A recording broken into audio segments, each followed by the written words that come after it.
Les sucres simples et les glucides complexes. Les glucides sont des nutriments que les levures utilisent comme source de sucre pendant la fermentation. Il existe deux grandes catégories de glucides, les glucides simples ou sucres simples et les glucides complexes. Les glucides simples sont de petites molécules de sucre simple comme le glucose, le sucre que l'on trouve dans le miel, ou le fructose, le sucre que l'on trouve dans les fruits. Les glucides complexes sont des molécules plus longues disposées en chaîne. On peut citer l'amidon, que l'on trouve dans les céréales comme le maïs, l'orge, le blé, le seigle ou les fructanes, que l'on trouve dans la gave.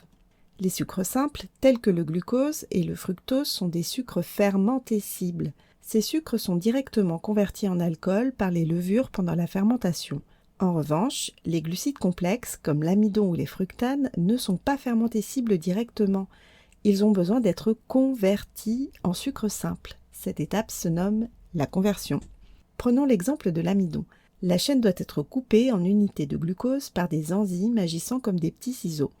C'est ainsi que les glucides complexes sont convertis en sucre fermentescible, permettant ensuite le déroulement de la fermentation. Mais en réalité, c'est un peu plus complexe que cela. Il y a des étapes préalables avant la conversion de l'amidon. C'est ce que nous allons voir en détail avec l'exemple de l'orge.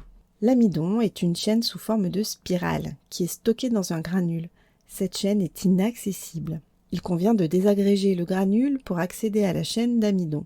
Pour cela, nous utilisons le maltage et la cuisson, que nous verrons dans le chapitre des whiskies.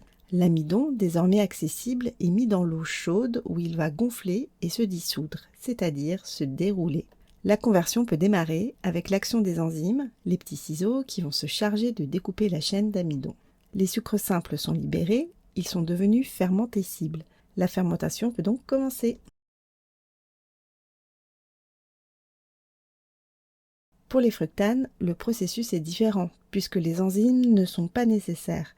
Une simple cuisson suffit à transformer les glucides complexes en sucre fermentescible. Et c'est ce que nous verrons au chapitre de la tequila et du mezcal.